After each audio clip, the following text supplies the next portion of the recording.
This is a vault key, not a metaphorical key, an actual brass key, approximately 4 inches long, stamped with a serial number and the crest of a London bullion bank that has operated continuously since 1804. This key opens a safety deposit box in a facility beneath the streets of the City of London, 7 stories underground, protected by security measures that haven't changed substantially since the Victorian era. The box this key opens is empty. It wasn't empty 6 weeks ago. 6 weeks ago, it contained 47 1-kilogram gold bars, approximately 1,512 troy ounces, worth at the time roughly $4 million. The bars belong to a family trust established in 1962, held in the same vault, in the same box, through oil crises, currency collapses, market crashes, and every financial disruption of the past 6 decades. The trustee, a 71-year-old solicitor in Surrey, received a letter on December 15, 2025. The letter, printed on the bank's formal stationery, informed him that due to facility consolidation and enhanced security protocols, the bank was transitioning select client holdings to modernized storage arrangements. The letter requested his signature, authorizing transfer to a pooled allocated account at an affiliated facility. He didn't sign. He drove to London instead. He descended 7 stories. He opened the box. Empty. The bars that had been photographed during his last inspection in March 2025, serial numbers documented, weights verified, insurance certificates updated, were gone. In their place, a single sheet of paper. An interim custody receipt acknowledging the bank's obligation to deliver 47 kilograms of gold upon completion of security transition procedures. A receipt for gold that was supposed to be in allocated storage. Gold that the bank's own records showed as physically present in a specific box opened by a specific key. The solicitor is now one of 847 clients pursuing legal action against 3 London bullion banks for what their attorneys are calling systematic misrepresentation of allocated storage status. The combined claims exceed $2.3 billion. The actual gold involved, gold that clients believed was sitting in specific vaults with specific serial numbers, appears to have been removed, rehypothecated, and deployed into a market that needed metal far more urgently than it needed to honor storage agreements. The London vaults are empty. Not metaphorically, not partially. The physical gold that was supposed to be there, the metal backing trillions in paper claims, has been shipped to Shanghai, flown to Dubai, transported to Singapore. What remains is receipts, ledger entries, and a $50 billion squeeze that's about to become visible to everyone. Here's what they're not telling you. The London Bullion Market Association publishes monthly vault holdings data, an aggregate figure showing total gold stored in LBMA-approved facilities. The January 2026 report, released 3 days ago, showed 7,241 metric tons in London vaults. A healthy number. Approximately 16% of all gold ever mined sitting in one city's storage facilities. But aggregate figures hide what itemized data would reveal.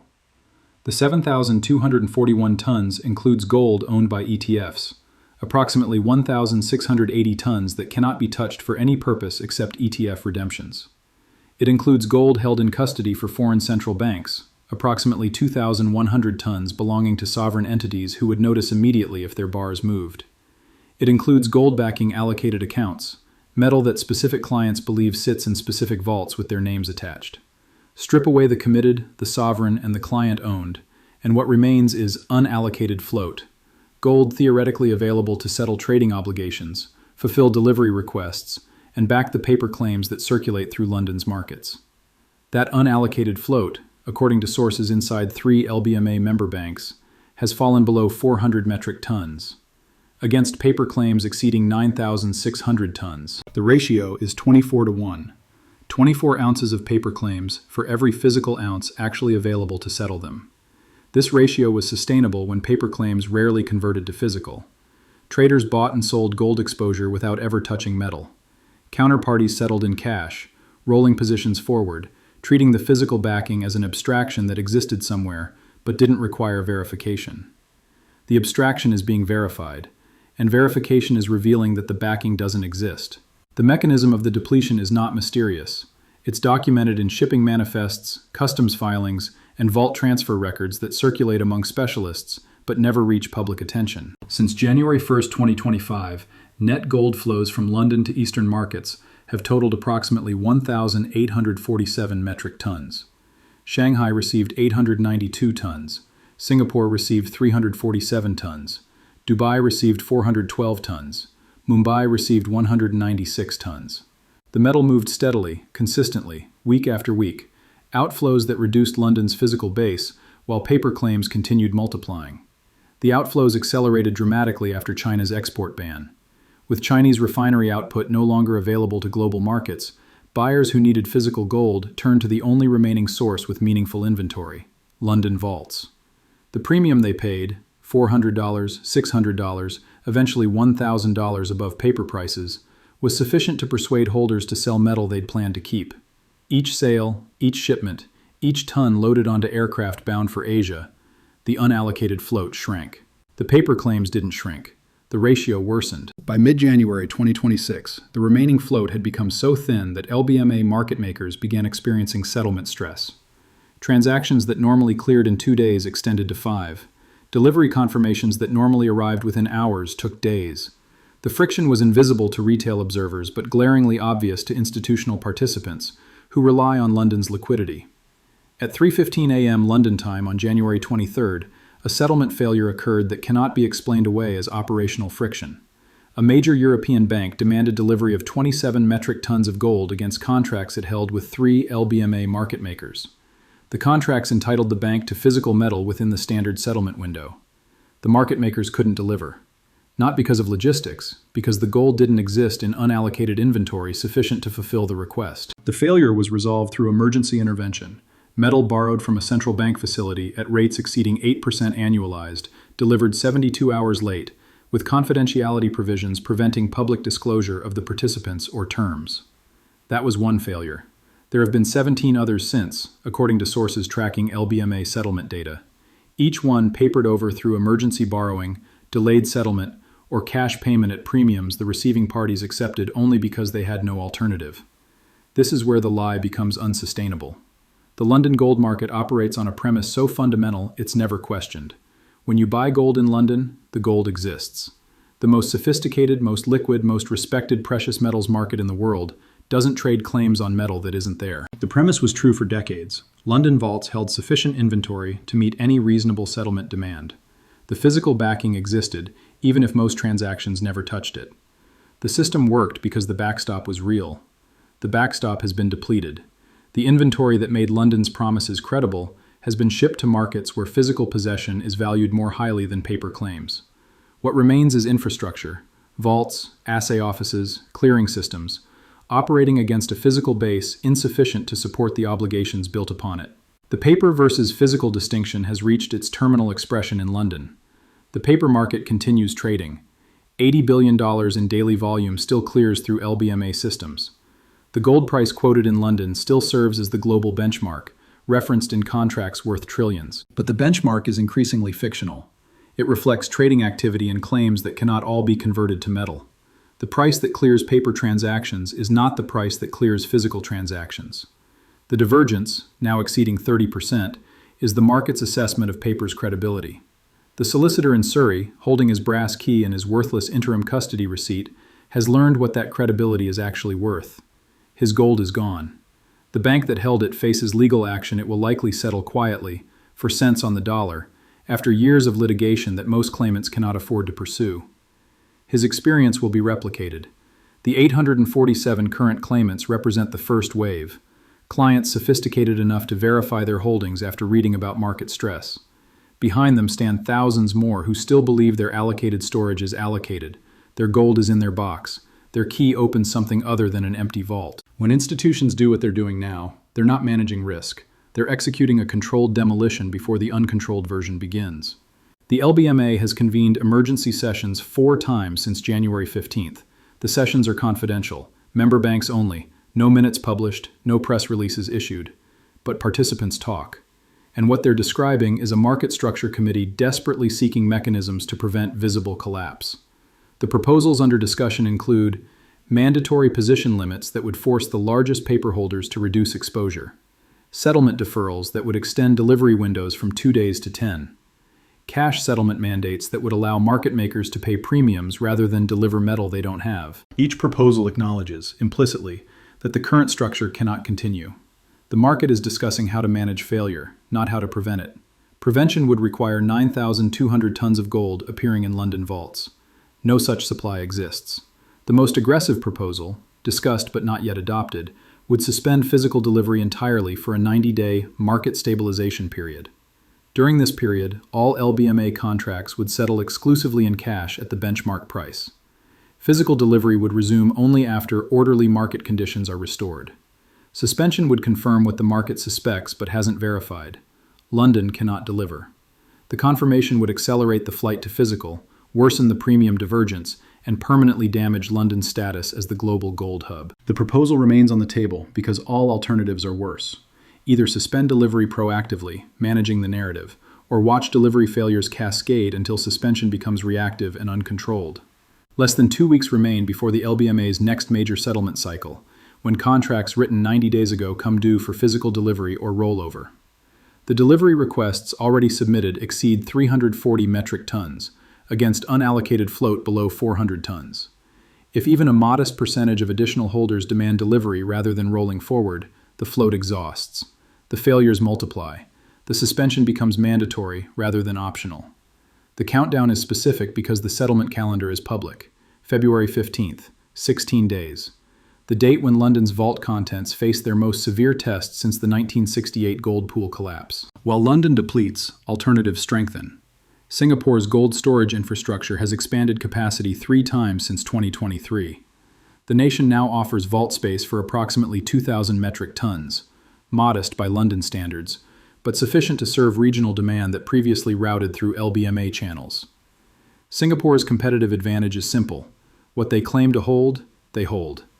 Allocated storage means allocated storage. Serial numbers match physical bars. Audits verify what records claim.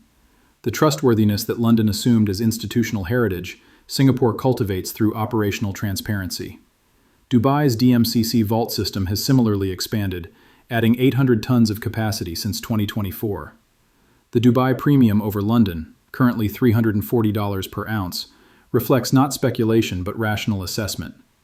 Metal in Dubai is accessible. Metal in London may or may not be. The geographic shift in gold storage mirrors the geographic shift in gold ownership.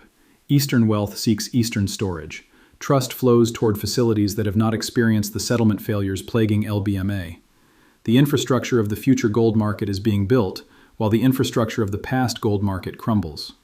The BRICS settlement system, scheduled for pilot deployment in Q2 2026, will reference Asian price benchmarks, Shanghai, Singapore, Dubai, rather than London.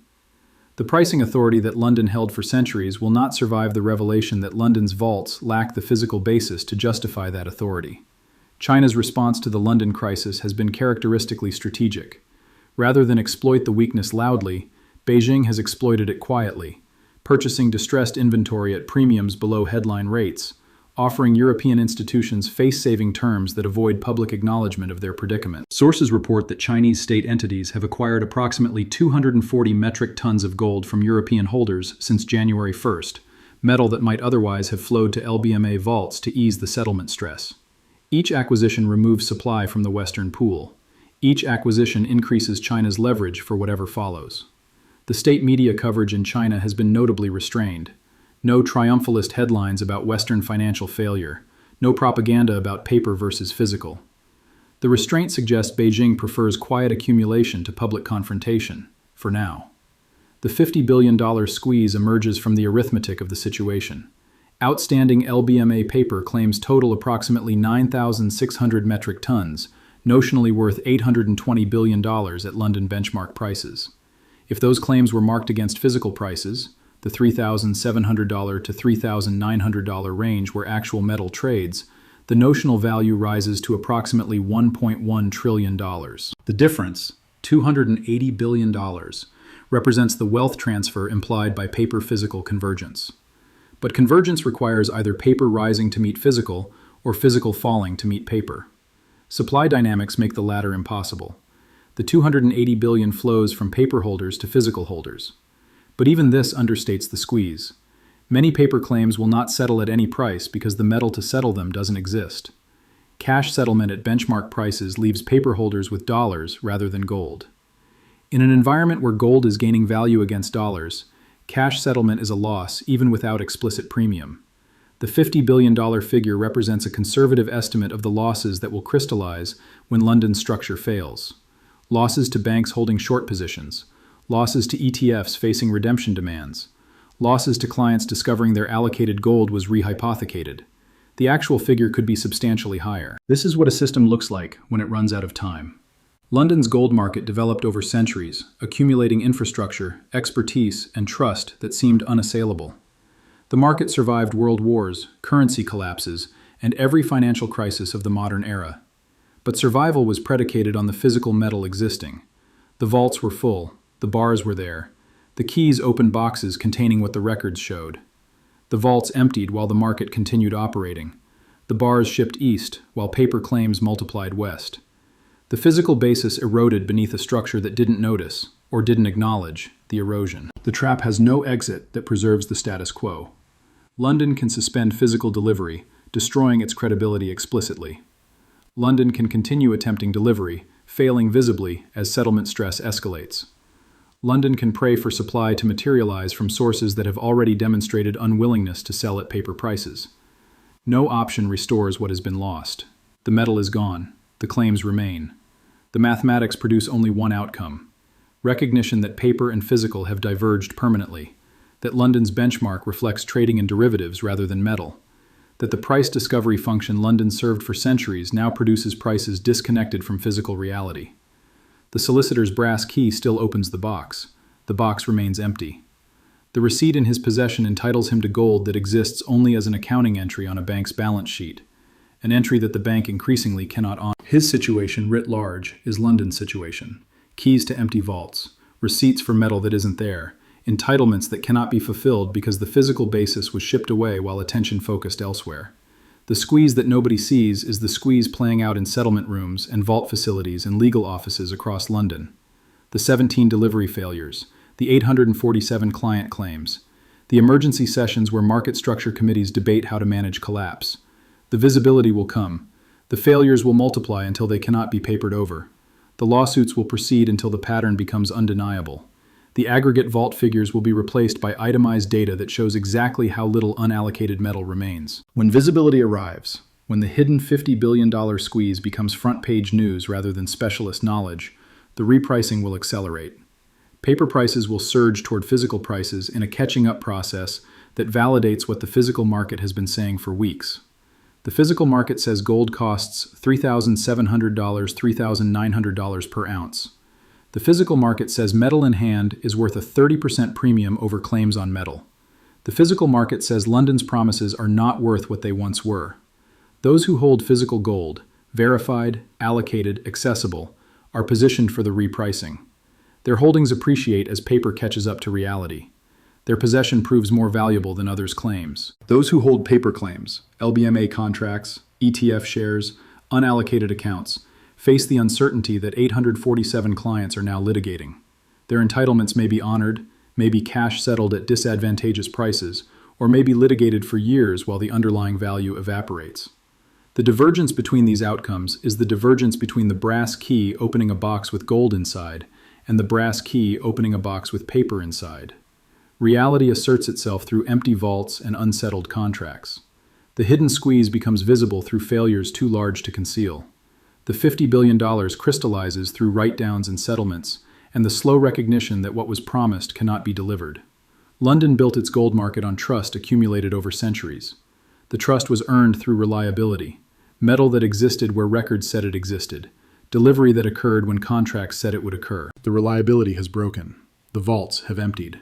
The paper claims exceed the physical backing by ratios that cannot be sustained. What remains is the unwinding, the slow, grinding process through which markets acknowledge that what they believed was gold was actually a claim on gold, and claims can fail in ways that metal cannot. The squeeze nobody sees is the squeeze that determines who holds value through what comes next. Physical holders emerge intact. Paper holders discover what their paper was worth when tested against reality. The testing has begun. The results are arriving in settlement failures and empty boxes and lawsuits that document what aggregate statistics concealed. 16 days to February 15th, the settlement cycle that reveals how much the hidden squeeze costs and who pays. The brass key opens the box. The box is empty. That's the story of London's gold market in 2026. Everything else is detail.